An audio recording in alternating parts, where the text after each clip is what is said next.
Everybody, welcome to interview number 30 of My Relationship with the Narcissist I Once Loved. Our interviewee tonight is someone whose name you're probably familiar with. She's on the wall a lot under the name Diana.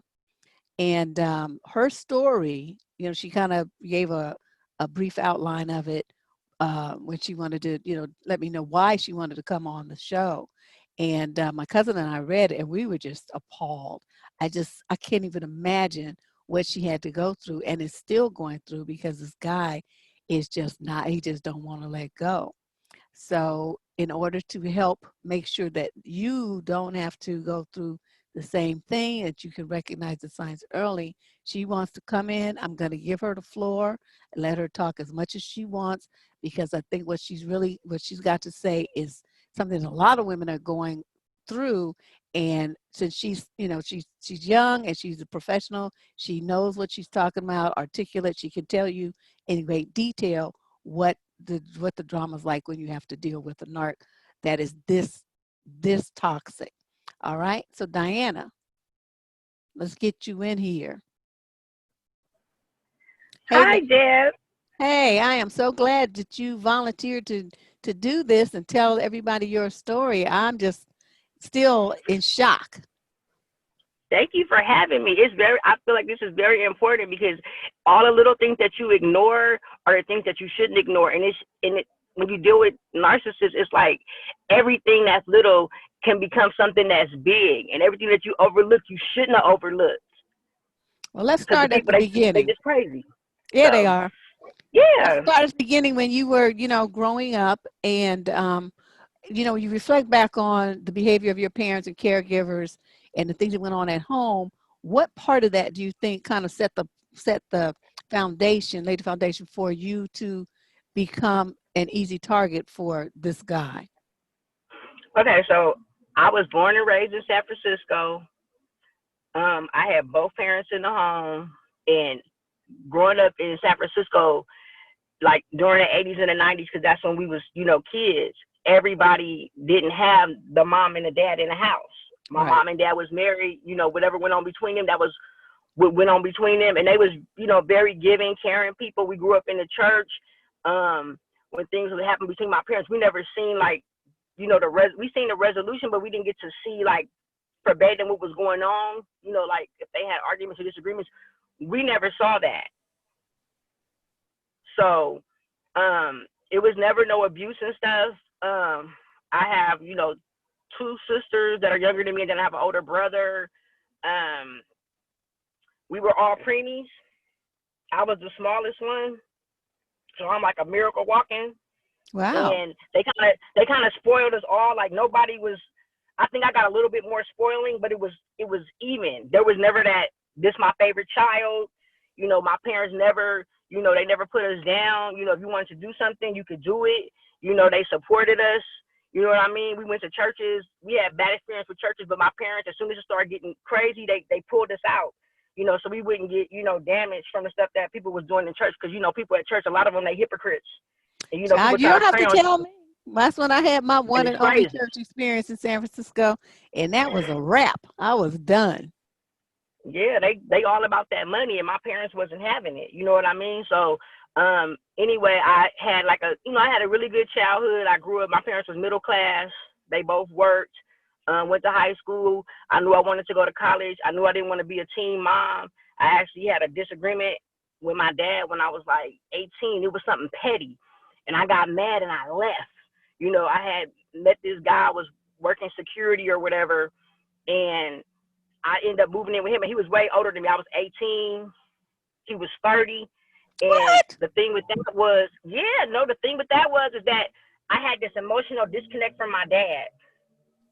And I was looking to fill that void. It was weird. It was weird. The relationship that I was in, it wasn't abusive. That was an abusive relationship. He did the flowers and he took care of me. He did all the things that a man is supposed to do. But I didn't talk to my dad for like 4 years because I was so upset with him about whatever it was at the time. And then when I got about 21, I left that relationship because I wasn't growing as a person. Like I was, you just be in love and, oh, the sun set and rose on him. I mean, it did. I mean, and I was just like, I'm not growing as a person. I can't do this. I need to focus on myself. I was working. I took a year off from college and went back. I put myself through junior college, paid my way through, transferred to undergrad.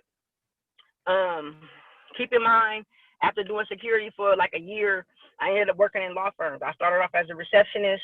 They trained me to become a legal secretary. Then I developed some legal secretary skills. Then I eventually, developed, paralegal skills. And then I ended up with a government law office job. Good job. And I was going to school full time and working full time. It had other plans, and that plan is still in place, and I'll tell you at the end. Okay. In junior college, in undergrad is where I met the narc. After I had left that other boyfriend, I didn't have no boyfriend for like 4 or 5 years, 3 or 4 years, about 3 or 4 years. I didn't have no boyfriend because I was focused on my school. Because for me, it was like men are distraction. They gonna always be there.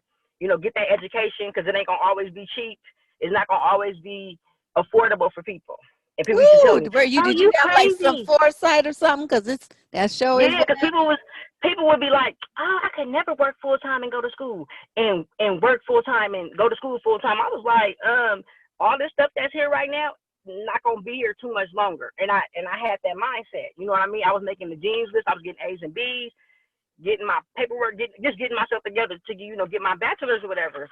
And so now I'm gonna bring in all my notes about what happened, and then you could like chime in and ask like specific questions if you want to. Oh, if I need to, but I think you got yourself pretty organized. So I'm sitting here listening. Okay, so this was the spring semester of 06. My child sperm donor wasn't who he presented himself to be and pretended to be. I met him in undergrad in a Black Studies class at the end of my junior year. We chatted. He told me what his major was. He told me he was taking care of his elderly mother in the southern part of the East Bay. He had been in the Army and was a veteran. He had his car repossessed, and he had asked me to take him out to Brentwood to retrieve personal effects from the vehicle.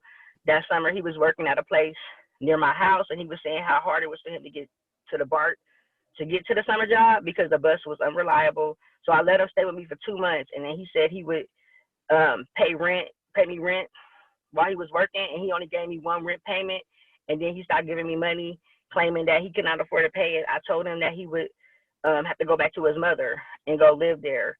So how old was he, Diana? What ages are you guys at this point? So I was like 26 or 27, and he was already like 33 at the time. Okay. And so he had saved his money to get a car, and then I told him I would take him to get the car. And so he went and got his car, and then right before that, he had walked off the job he had for the summer. And when I asked him about it, he said it didn't work out. At the time, I didn't see anything wrong with these behaviors, but he was jealous of my kittens that I had at the time. He was telling me that they were bad when I wasn't at home because he would be at my house after he got off work because he got home before me. And I don't think my boy cat really liked him. You know how animals are. Animals, if they don't like somebody, you need to pay attention. I had an Eminem poster on my bathroom wall because I like Eminem, and he didn't like it. And he actually took the poster off my wall and was like, oh, he called women B's and H's. And I was like, okay, but Dr. Dre and other Black rappers do it too, so what's your point? And then I figured, okay, well, there's something wrong with you. And actually, he actually hates white people. He thinks that they are all going to hell and that all Black people are the chosen people and that Black people are going to be in heaven when they die. I'm like, I don't know where you getting that from, but whatever. And then this is going to tell you everything about how he was. He claimed that he wanted to have as many children as Malcolm X. He told me I was selfish when I told him I didn't want to have any children. He sat around the living room in his mother's house watching videos on the rhetoric of the Black Hebrews and the Rastafarian cults and a lot of that Nation of Islam nonsense. One of the men in the videos was saying that condoms contain AIDS and that no one should use them. He lied to me about his job title. He said he was a teacher when he was really a paraprofessional slash tutor working 20 hours a week. He could never keep a job. He was changing jobs every other month. He worked for Safeway and Kinko's making minimum wage. Supposedly, he used to work as a correctional officer at San Quentin. When I would ask him what happened on these jobs, he would always say that it didn't work out. When he files his taxes, he files exempt, purposely remains underemployed and underpaid because he believed that Black people should not have to pay taxes due to slavery. He said a lot of abusive, horrible things to me during this time, and I did not realize that it was abuse. He told me that I was bougie for using tissue to wipe sweat off my face during a heat wave when we were at Great America one time. He kept saying he didn't want to be in a relationship because no woman could ever love him the way that he needs to be loved. I thought that I could fix that by being nice because my parents always was nice to people and always helped people. I had the kind of dad that my dad would go to the junkyard. He would go get bikes that were broken. He would fix those bikes and paint them and give them to the kids in my neighborhood. Aww. That's why I was a caring, giving person. If your car broke down right now, Deb, and you was one of my friends, my dad would be like, he'd do like $2,000 worth of work on your car and not charge you a dime. That's why I'm a sweet person. I get that from my parents. But they would set their boundaries. I never saw them boundaries. I never saw them boundaries because I was a kid. You know what I'm saying? I didn't see that. But they set boundaries, you know, later on, like when I got older, I started seeing how they start cutting people off, you know. And so he manipulated me into buying stuff for his birthday. I had got some socks and some Sean John cologne. He kept trying to get me to buy more stuff like a motorcycle. I told him, I said, it's your responsibility to buy those things for your own birthday, not mine. He always talking all this talk and don't have no action to back it up. You know, listen to the teachings of Malcolm X and thinking he gonna be Malcolm X. And I'm just like, you got a lot of issues. He always complained about never having no friends and that nobody called him back and had the nerve to tell me that he didn't trust me because I had been with white men. I'm like, what does that got to do with anything? He said that he hates white men and white people. He thinks that Black women should only be with Black men. I said, most Black men don't have nothing to offer but pipe dreams and pimp ideologies, whether they educated from college or not. And I shut him up. I'm like, what are you talking about? Like, you're crazy. I love it. My goodness. He turned out to be very angry and aggressive, bitter Black male. He was physically, verbally, and mentally abusive toward me. He believes that no one should have more than him, especially if they are younger and they are a Black woman. He made me feel bad about having more than him, my own place in a high-paying government job. He was jealous that I had both parents and had a problem with me spending time with them and listening to their wisdom. He took responsibility for nothing. No matter what he did, everything is the white man's fault. And the reason why I had a high-paying job was only because I was a Black woman. Everything with him was woe is me. Turns out he was always getting fired from these multiple jobs that he had. He always was claiming that he was applying for jobs that he was overqualified for, which in reality meant he didn't have any experience. And his nasty attitude and that I'm a militant Black man with a major inferiority complex is a turnoff. That's why you couldn't get no jobs. And I told him that. He did not want white people telling him what to do on the job. He would walk off the job. Whew, girl.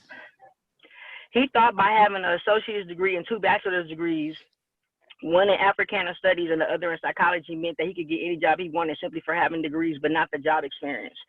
The entire Black Studies department at my university, they hated him. The teachers were scared of him. He bullied them into giving him A's on his assignments, using the plight of the Black men in this country as a bargaining chip to make them do it. He's about 6'2", and like he was like 280 at the time. Whoa. He liked to intimidate everybody. Always bragged about eating healthy, but was overweight, claiming that he didn't eat meat. But he would sit up and eat like whole cakes and boxes of cookies and sweets cookies and sweets. He always talked about he didn't eat meat. And one time I had made some chili and he said that he didn't eat beef, and I had put ground turkey in it. And he was like, I don't eat beef. I said, ground turkey is not beef. That's a different type of meat. And so I ended up tossing it out. He said that my success wouldn't let him be a man. What the entire hell, right? So you being successful made him not be a man. It would not let him be a man. Okay. What kind of foolishness is that? That's narc talk. Yep. Nothing's ever their fault. Nope. Everybody wrong with them. He claimed he was in the Army for an extended period of time. He really was only in the Army for 2 to 4 years. He acts like he fought in Iraq and was only in it for the free food and travel and housing on the taxpayer's dime. He was always applying for jobs, taking exams, and thought the fact that he got extra points on the exam for being a veteran gave him a huge advantage over other applicants. He also thinks that he was entitled to the veterans benefits for being a veteran, including their retirement benefits. I called up to the Veterans Affairs Office, and they said that that is not the case unless you have at least 20 years of service. It would fall under retirement benefits, to which he is not entitled to. I was tired of his BS, and emotionally I had checked out. Mind you, I was still in school at this time. I'm working full time. When I was in high school, a medical provider had told me that I would never be able to have a child due to some medical issues. I told him that. I was happy when my cycle came. I was ready to leave. I took a pregnancy test and it was negative. Turns out it was a false negative. When I went to the doctor, I was told that it was a positive, and I was 3 months along at the time. I was pregnant. He said that it was his, and then he denied paternity, claiming that many women have said that they were pregnant by him. The plan was to have him move in after graduation, but when I found out what was going on with his mom, I told him no, that's coming later. Plus, he said that he could only afford to give me money for food and not pay any rent or utilities when I asked him about moving in. He previously said that this is not, then he said this is not what he wanted for his life, and that he didn't know what he wanted to do with his life, and that did not include me or my child. He told me that his mother had died while I was still pregnant. He said that he would help me move into my new apartment while I was 6 months pregnant. He never showed up to help me move to my new apartment. I rented a U-Haul, got the dolly, drove the truck, and my parents helped me move. Then he gonna call at the end of the day asking me if I needed help, and I said no. I said you're late as usual and unreliable, and I cursed him out. He always said that when I asked him to do something, he would always say he had to check his schedule. And I was like, okay, sitting around in your room finding ways to abuse your mom and disrespect women and be hateful, you need a schedule for that? I was like, yeah, because he got to whatever. stop doing that, girl, and figure out how to put you in there. I'm just making rude jokes, but I mean, I know, you know right? what I mean? It's like, yeah.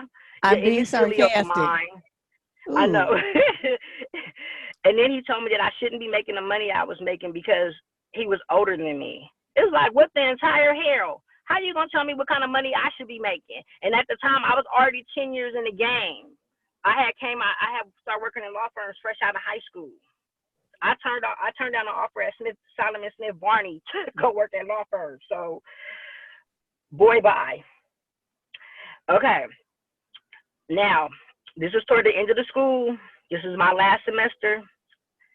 I'm a senior. I was going to school full time and working while I was pregnant. I had hypersemiosis. I can't really pronounce it, but it's that condition that you have when you have morning sickness all 3 trimesters. I was literally going to work. No, girl, no.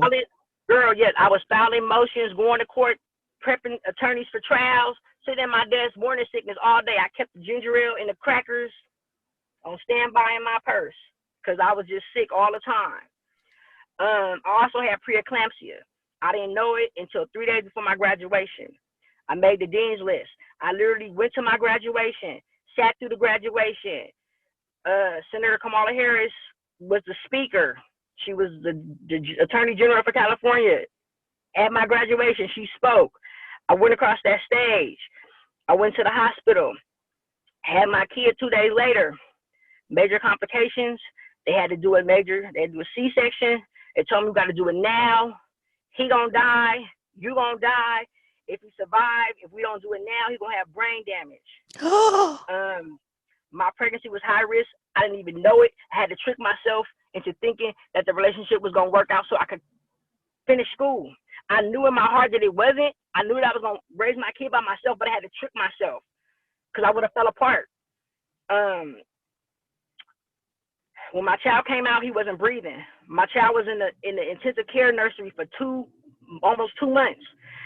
They let me room They set me up a little room at UC. They set me up a room for me to board because all the rooms was full, and you know they take care of kids that come up Right. from different parts of the Bay Area.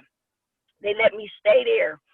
My baby was in an incubator, a special one. They had water and stuff. He wasn't eating. He had tubes and monitors beeping, just craziness. And I cried a lot. I remember telling my baby, "You gonna make it. You gonna make it." I said, "You fight, because I was one of them babies that was in the incubator. I was one of them 1 pound babies, and I was like, "You gonna make it." I said, "God didn't bring me this far." I said, "God is gonna take care of me and my baby." My child had turned out he had 4 strokes on both sides of his brain. So like on the top of your head, on both the right side he had 2, and on the left side he had 2. The doctors at UC, they came by with the iPad and they showed me this is where the strokes happened. They was little, but they offered to put my child into a brain study that was free, and it was clinical. It was like, if you get in now, it'll be free before we offer to the public, and before it start costing money that you can pay through your insurance. I put my child in a brain study. They have been monitoring him from infancy all the way to now, to the age of 12. My child 13. I went ahead and got it. I signed on for it. The narc, who we need to call a Decepticon, because they very deceptive. He's a Decepticon. He is Decepticon. Okay. He did not believe in Western medicine and doctors. He believed that medication and doctors made people sicker. He showed up to my hospital room after 20 hours later, after delivery. The staff wouldn't even let him in to the NICU. I don't know what he was doing. They was like, "Nah, you're not coming up in here." They would not let him go into the NICU. He came in my room, and he had the nerve to take the oxygen tubes out of my nose and gonna say, "What's wrong with you? Ain't nothing wrong with you." I said, "Get the hell out of my room and don't you come back here except to sign the birth certificate." I had previously gave him a key to my apartment, and then mind you, I was on a lot of drugs, real sick and stuff. I had infections and just a lot of problems or whatever after I had my child, and I had changed my locks, and I gave him a key for when I got home and when I was able to bring my child home, and I had changed the locks, and then I had let him in, and then he had pushed me down with my baby in my arms, and I still had the staples and the tape from the Oh, C-section. girl, And I'm just no. yes. And I was just like, get the hell out of my house. And I ended up moving because I had called the police and they never came. And I was like, okay, well, I'm moving since these police officers don't respond and he's a jackass. So my postpartum depression was really bad. I thought about committing suicide because I thought I would be a horrible mom. My heart was broken from all the BS that he put me through. This lasted for 2 years. I went into my postpartum appointments and had major therapy. He tried to break me down just to bruise his ego, and it wouldn't work. The one thing about narcissists, they want to control people, but you're not going to control me. That's just one thing that I wasn't letting people do like him do. You're not going to control me. You're not me. I'm me. I'm going to be who I am. I'm not going to be who you want me to be. I am me. And you just going to die trying to control me because you're not going to do it because I'm not going to let you. You know what I'm saying? Right. Oh my God, this guy. Some idiot decided to tell him to take me to family court. Oh, get your wine now. Get your wine, get your tissue, get everything. He put me through hell in family court. He tried to take my only child from me after my child turned 1. He didn't want nothing to do with the child.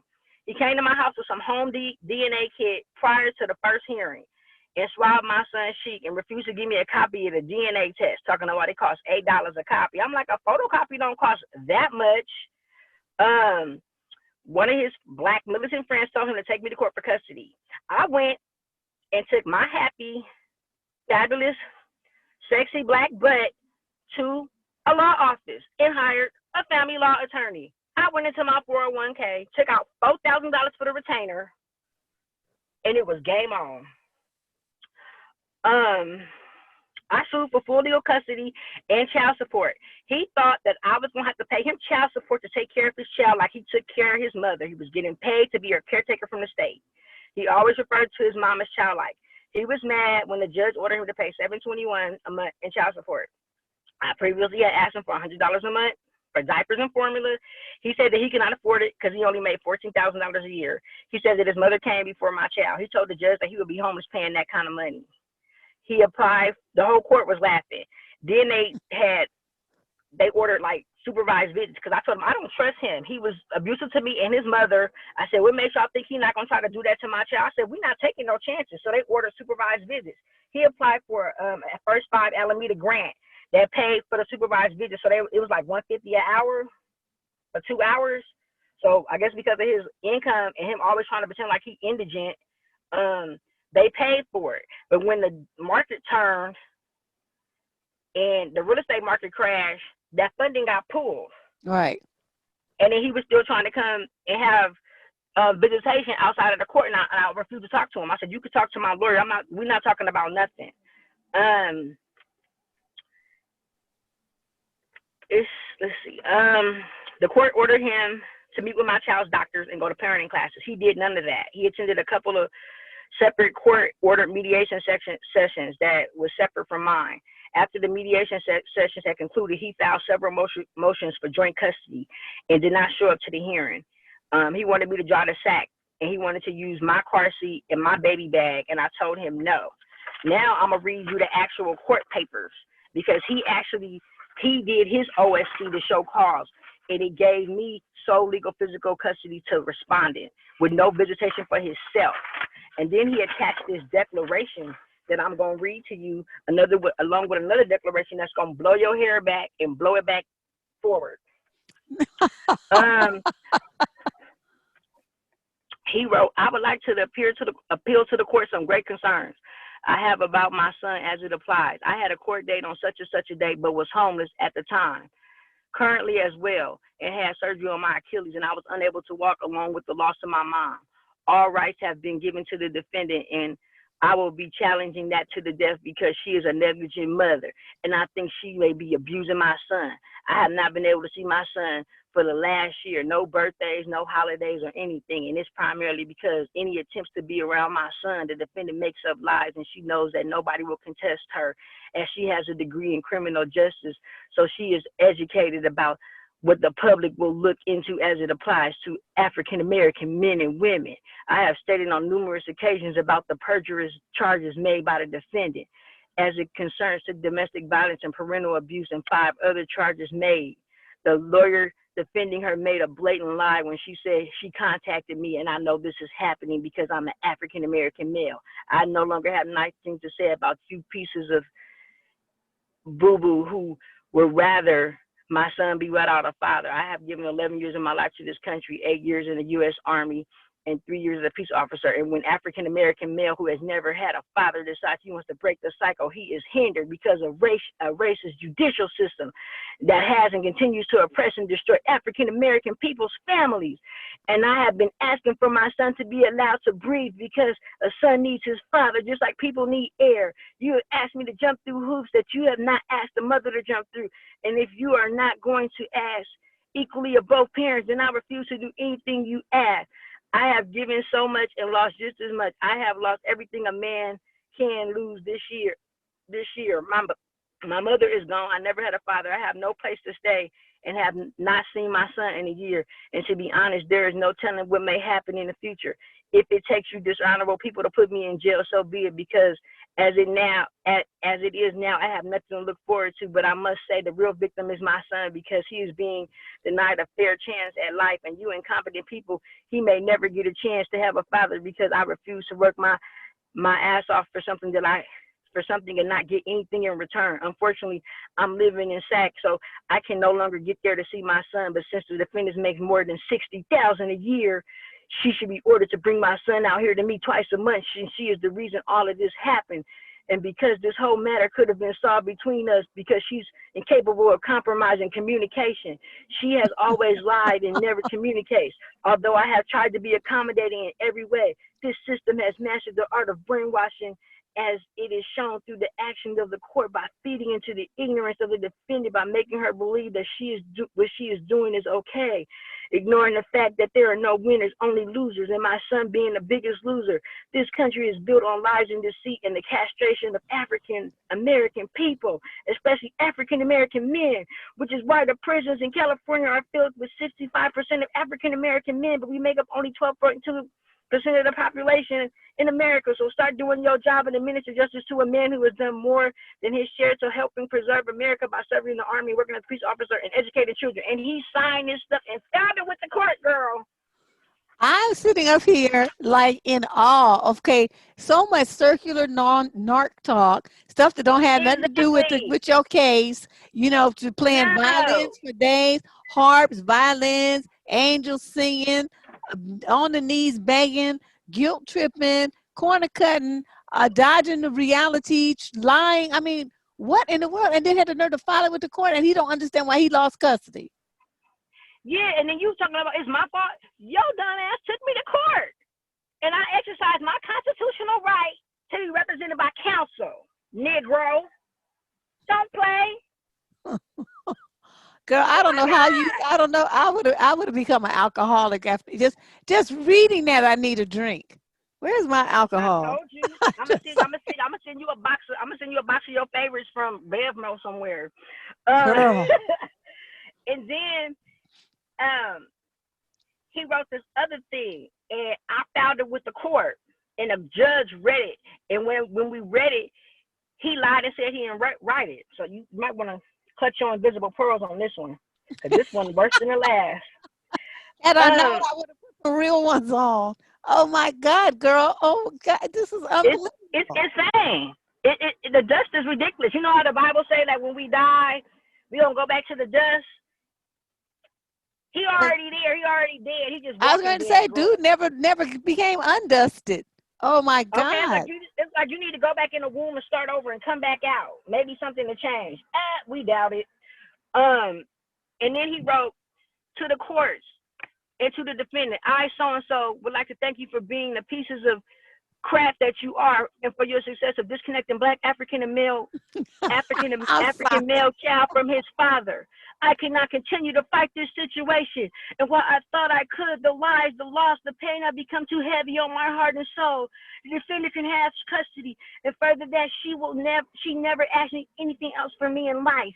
I truly hate the bleep out of the defendant. She has constantly shown disregard for the loss of my mom, the loss of my stability, and the fact that my son will not have his father. She has lied about domestic violence and parental abuse, which honestly makes me want to kill her.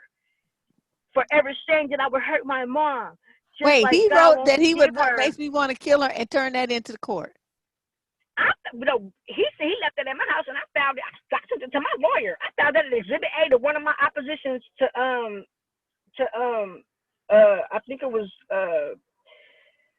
his opposition to trying to have joint custody, because he was trying to have joint custody, so he thought he was gonna get some child support out of me.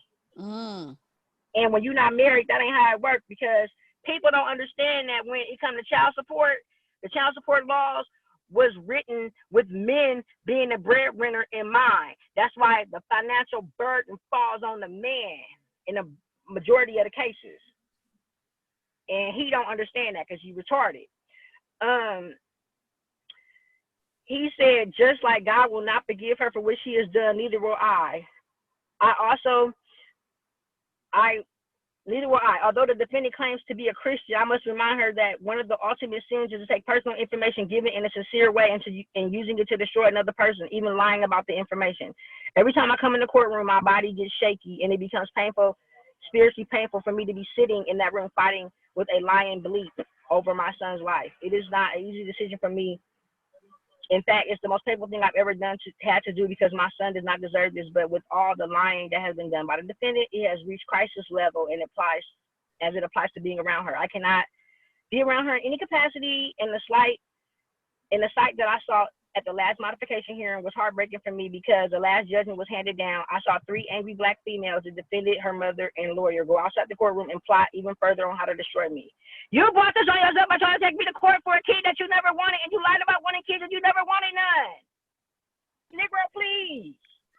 I have not done anything to deserve this kind of treatment that I'm receiving, nor has my son. But when a man takes the kind of loss that I have taken as a man, I must commit to the first law of nature, and that is the kind of losses that I have taken for self-preservation. In closing, I would like to say F this court system for not helping a father, and F that B for making up those lies and contributing to forced separation. All of you can go to hell. I make no guarantee that I will be at the next court date because I do not have the finances and I cannot stand another day being in that courtroom.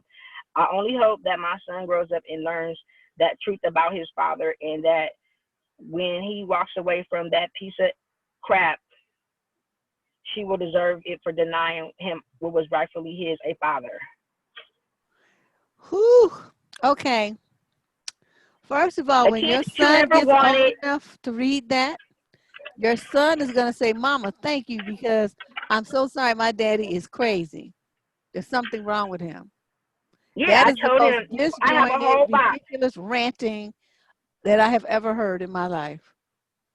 Yeah, I have a whole box waiting for him. You know, when he get older, he have asked questions. He a teenager now, but you know, I told him, he was asking me, you know, why can't I see him? I said because the court determined that it is not safe. He threatened to kill me.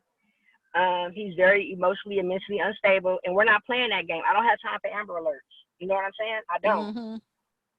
Does he understand that? So Your son understand that? he kind of, sort of, but you know how it takes them some time to kind of process it, you know, as they start getting older and start seeing how life is. Like the closer they get to adulthood, maybe it, you know, start clicking. But I said I did it because I want to keep you safe and I want to keep myself safe. I'm the only person on this earth that provides for you, and I love you. And God has always kept me and my son. He got I set him up with he got a volunteer big brother. He got mentors. He got the whole gamut. Because I knew from, like I said, when I was pregnant, I was gonna raise him by myself. So I had already had all my plans to circumvent that sperm donor not being in the picture. And then I But don't that want one, my we son want him acting not like to be in him. the picture. He's something that I he don't would want my be son an I don't want my awful son being like influence. that. And the people at his Absolutely. schools, they said your son is just one of the most respectful kids we ever seen. He said, we don't see manners like this. We don't see manners and respect from his peers like this. He was like, you doing an excellent job with your child. He's smart. He a good boy. Okay, so while I was on maternity leave, this Negro had the nerve to ask me for a reference for a job. I said, hell no, I'm not giving you no reference for no job. You put me through all them changes in the hospital up there and you did what you did. Don't you ever ask me to be a reference for a job. I don't want my good name soiled and connected to your trifling black behind.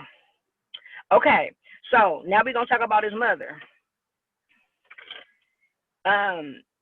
He tried to kill his own mother through major abuse and neglect. So he's supposed to be her in-home support services caregiver through the state, Right, right? And right. he Turns out he was abusing her. yeah. Yes, it turns out, because he was lying to me. Turns out he was locking her in her room all day while he went to school in the city. So if you live in the southern part of the East Bay, you kind of know where I'm talking about. You know, Santa Clara County and stuff. Mm-hmm. And then you go all the way to San Francisco and you leaving her in her room, and you know it get hot over there. She had partial paralysis on the left side of her body, in her hand specifically, and she walked with a limp on her left side. She had a stroke and her kidneys had collapsed, and she was on dialysis while I was still pregnant. I heard her calling. He was living for free. He was living for free on her Section 8 housing. He was verbally abusive to her. He was calling her the H word and the B word. He always talked about how much he hated her. He was giving her unhealthy foods. I saw this when I went to his house, and I was just like, this is bad. He was spending her disability check on himself. He left her in soiled diapers all day. He called her fat. I saw the condition of the house. I was horrified. I spoke to his mother, and she spoke to him as if he was God's gift to women. She was like, he don't like fat women. And I was like, I'm a size 4. What are you talking about? Oh, he don't like fat women. I'm a size 4. I'm 5'2". I'm a size 4. I'm 5'2". A size 4 is not fat. It's like, what are you talking about? And I'm like, okay, whatever. His living area in her apartment, which is the living room, was covered with pictures of himself. His aunties had found out about the abuse of his mother. They had drawn up power of attorney papers and kicked him out. And they put his mother in a nursing home. His auntie that I spoke with told me not to let him scare me, and that he was the one that she was the one that told me about the elder abuse. All the stuff that he was telling me, she was like, it's basically a bunch of lies, and they don't even speak with him. They decided not to go to the district attorney to press charges against him. He was basically just subjecting his mother to elder abuse and kept lying to me about it. I confronted him about it, and he couldn't say anything. Then he was Okay, lying. wait, rewind. Why did they decide not to prosecute? I guess they just figured, you know, since they got him out of there and they put her in a nursing home or a place where he didn't know where she was going to be located. It was what my understanding was, but it could be more to it. But I only stayed on the phone with her for like 20 minutes, and that was like 13 years ago. So I'm just telling you this from my memory. Yeah, because I had went to a hospital that his mom was at, and this lady, I was like, I'm trying to get in contact with my, you know, my child grandmother so she could meet him, and they just had told me, you know, that she had been seen, and, you know, here's a number to his auntie. So they had gave me the number, and that's how I called her and found out what happened, that he had been lying to me about abusing his mom. Because we would be on the phone, and he'd be like, shut the F up, you B, blah, blah, blah, blah, blah. And I was like, why are you talking to her like that? Then he wanted to slash his auntie tires because they put him out the house, and then he was asking, can he come live with me? And I said, hell no, nah, you're not coming to live with me. Remember, that's not what you wanted, remember? So you're not coming over here. And then he was lying and telling people that his mother was dead. Them papers that I just read, you talking about he lost his mother. He was telling people that his mother was dead. And all this stuff I'm telling you, I put it in my declarations and told the court, and that's why he was mad. But I was like, you the one that created all this nonsense, all this drama, all this hoopla, and you thought I wasn't gonna collect it as evidence and file it with the court? Yo, yes I did. Oh, yes I did.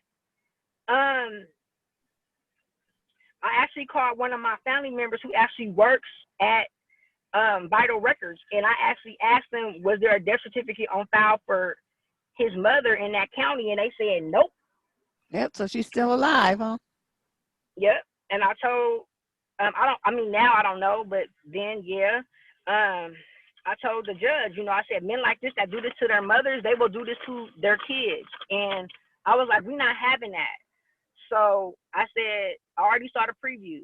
I also helped write a lot of my oppositions on my legal paperwork to lessen my legal bill while I was going through the family court process. I was going to work every day. Nobody at work knew I was going through any of this. I mean, I just went to work like a soldier. Nobody knew. They don't need to know. Nobody knew. Nope, it ain't their business, but I'm a strong person, you know. So I spent like $10,000 fighting for and winning custody of my child. He's very conceited. He tried to compare his body to my body. It's like, I'm a woman and you're a man. Who are you trying to be, Sylvester? He had male friends that he hung out with, and I never met them. I would ask them, well, what do you guys do when you guys hang out? Oh, we punch people in the butt. I was like, what kind of craziness is that? I was no longer intimately interested in him after that. I was like, y'all having anal sex together. Get away from me. Oh, my God. Yes. Oh, my God is right. Well, that could have been part of, you know, what his problem was. He's just all confused about accepting who he really wanted to be, you know. Girl, so let's fast forward to where you are now. Oh, I have a couple of word things so people could know what to do, because he had threatened to kill me. He had harassed me by mail and phone and using fake email addresses and sending stuff to my email, sending stuff at home. I tried to get a restraining order. He was living on friends' couches and stuff with no address. He was harassing me at work, talking about he want pictures, the pictures of mine that I had paid for my child, that I had took of my child.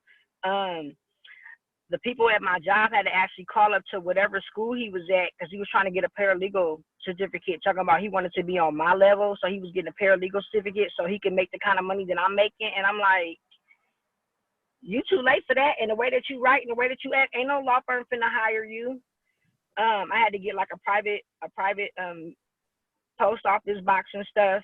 He was jealous of my child. He was telling me that I shouldn't be spending that much money as I was spending on my child. I had good quality health care.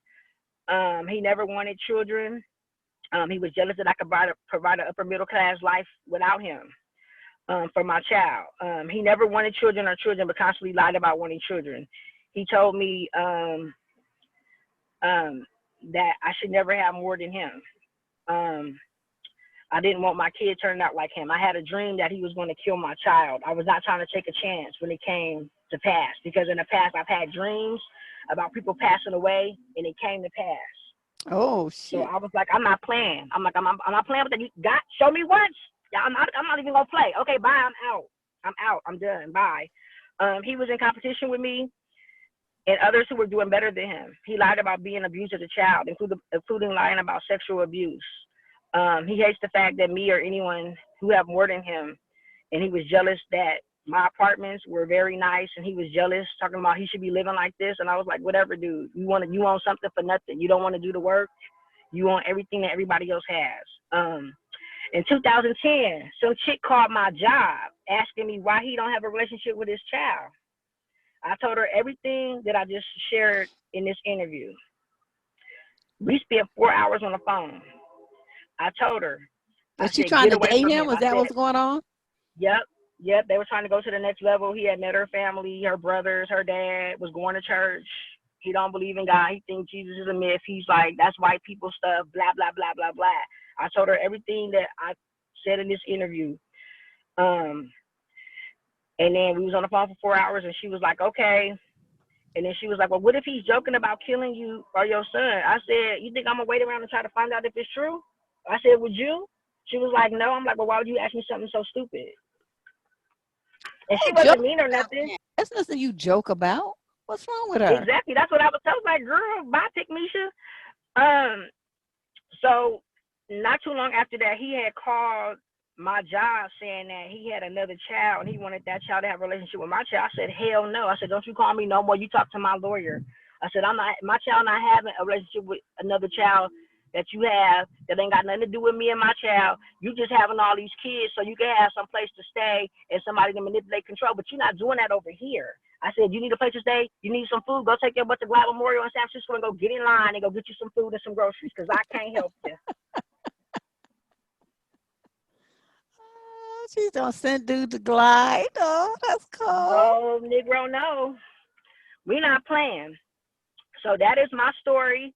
What am I doing now?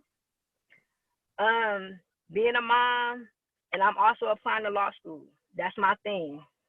I Okay. want to become a judge. I want to do policy work.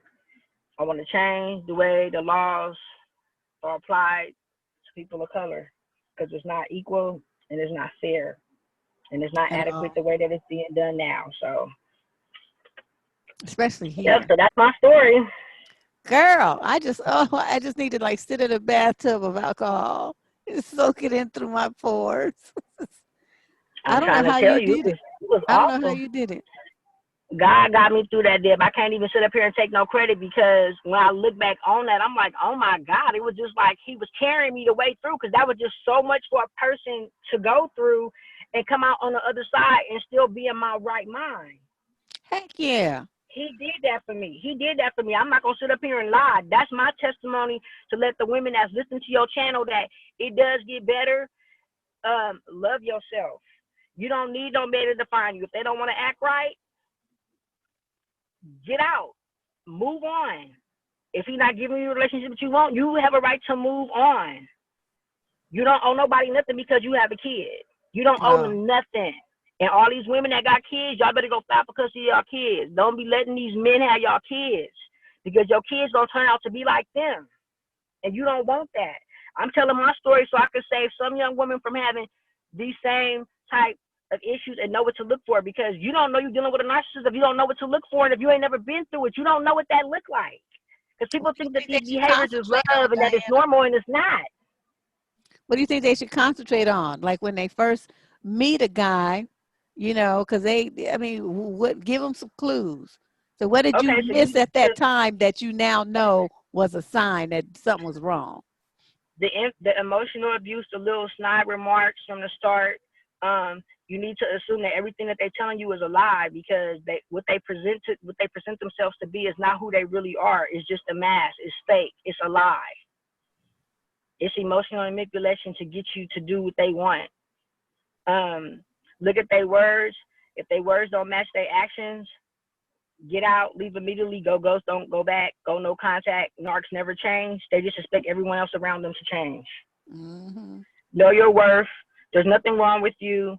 You're not responsible for this abuse. They made the choices to do what they did to you. It is not your fault.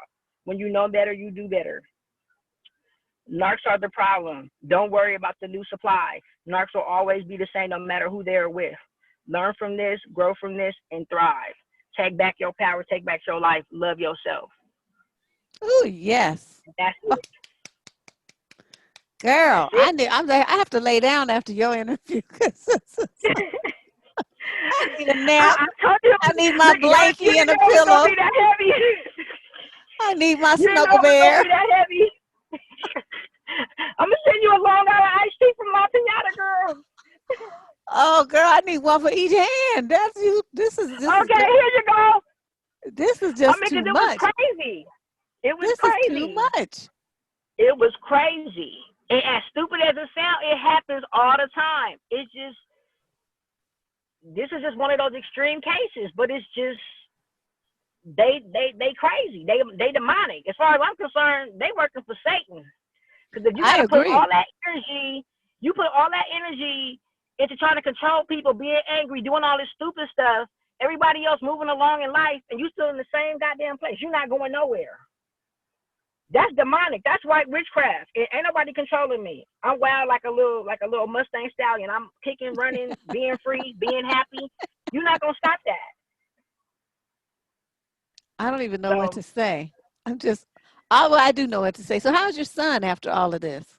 He's my child is a very well-adjusted child. I mean, My physically. child was he's physically he healthy. You would have never known nothing happened. Good. My baby is a nice young man. The first 6 years of his life, he was in and out of the hospital. All kinds of stuff was going on with him, and I was handling it all by myself. He's fine. He's still on his little. He had really bad asthma problems and different things, but he's fine. You know, I had to get into it with the school because the school be trying to label black boys. I got on their butts first day of kindergarten. I said, y'all dealing with him as is. And not putting them on medication. I said, if you can't do it, my child as is, go get you another job. Don't play with me. And I said, I got a lawyer in the wings. If y'all don't give him the education that he's supposed to get, I'm going to sue y'all. And I ain't had no problems. They was like, uh-oh, here comes so-and-so, mommy. They be like, she ain't playing. His mommy ain't playing. I was on the phone. I stay up on his education and stuff. I told him his education is very important. He listened to your channel. He be setting up the little TV. Come on, mommy. WTF is coming on. Dad's coming on. Come on, mommy. Get ready. So, and he is a nice young man. He make his little money. He wanted to buy one of his little friends. That's a girl. They bought each other gifts. He used his own money. I said, That's who's right. responsible for this? He said, me. I said, are you supposed to be asking me for money? He said, no, mommy, I would never do that. That's what a man does. You supposed to take care of your own business and spend your own money. That's what a man's supposed to do. I remember one time I had took him to the Academy of Science because he was real little, and I was trying to take him in the bathroom with me because I didn't like him going to the bathroom by himself. One time he was like, I'm a man, mommy. I don't want to go in that women's bathroom. I'm a man. He said that in front of a whole bunch of people. We all started laughing. But he's such a lovable, sweet child. He is Oh, that so sounds sweet. great. And Well, the you people tell him at his the auntie school, Deb they said love hi. him. I'm gonna have to I give him will. a He a shout good out on the boy. next WTF so he knows. What's his name? Or you could tell me. His Tell me in name, the email. okay. And guess where he want to go to school at and what he want to do when he go to college. He want to go to UC Berkeley. He want to do computer science and engineering. He is very smart. He one of them left-hand kids, and his mind is just brilliant. Like I said, you would never know nothing was wrong with my baby coming into the world and all the things that he experienced. Just looking at him, you would never know. He is a walking miracle just like me. And Well, I'll there do you go. anything to Like protect my mother, baby. like child. Well, both of Yes, y'all he came through is this such a sweet little nonsense boy. very, very well. I cannot express how proud I am of you for not giving in. Not folding. Thank I you. It was, know it was hard. and I wasn't. And it changed me because I'm still a really sweet person. I'm a sweet person. I'm so sweet you'll get a caviar. I'm a sweetheart. But when I went through that with him, I gave no damns. When it comes to my kid, if you try to hurt me or my kid, I'm going for the jugular. And you're gonna be sitting over there in the ICU wondering what happened. I'm not Yep. playing. I'm not playing. Like you say, I love myself too much. Yep. I've been through so much. God got me here for a reason, and ain't nobody gonna stop me from being here. God got me here for a reason. God got you on this channel for a reason, so you can change lives, and women can make the changes that they need to make, so they can have a happy and a better life. Yeah, something like that. Something definitely is pushing me to do this. I don't know what it is, but that's a And good it's not for explanation as nothing. any. And it's not for nothing. I just signed up one of my girlfriends for your channel. I went in her phone and was like, here, you need to listen to all 700 videos. I said, go on and start Diana giving binging. people homework. Yes, go on and start binging. Get your drink ready and get ready to get your life changed. Well, that's Because that's really what this nice. is Thank you. about. And thank you for doing, because somebody else turned me on to your channel. I've been listening to your channel for like a year. I was like, where was she when I was 19? And then when I was looking at a lot of your videos, I was comparing the notes of things that I had did and mistakes and stuff. And a lot of stuff I got right, some stuff I didn't get right, but now I know what to do. So I thank you for all of the work that you do. I appreciate it so much. You have no idea how many lives and stuff you changing and how you had a really tremendous impact on my life, especially over the last year. Well, thank you. I just, it's nice to get this feedback to know that, when people say, yeah, I know you're doing all the stuff and you think nobody's really listening, but I'm listening. That's Yeah. good. Oh, thanks, Diana. Well, You're welcome. I really appreciate you taking the time and being so thorough with your story. There's no way in this world anybody can listen to this and have no idea about what a narc is after hearing your story. Because dude is Yes. like in the dictionary next to the definition. His face should be Yes. there. Yes. So we've been safe now for about 10 years. He tried to do stock and stuff, and eventually he got woe out and went on about his business and found him another supply. I'm like, you her problem now. Thank God for that. Bye. Oh, Exactly. my Peace. goodness.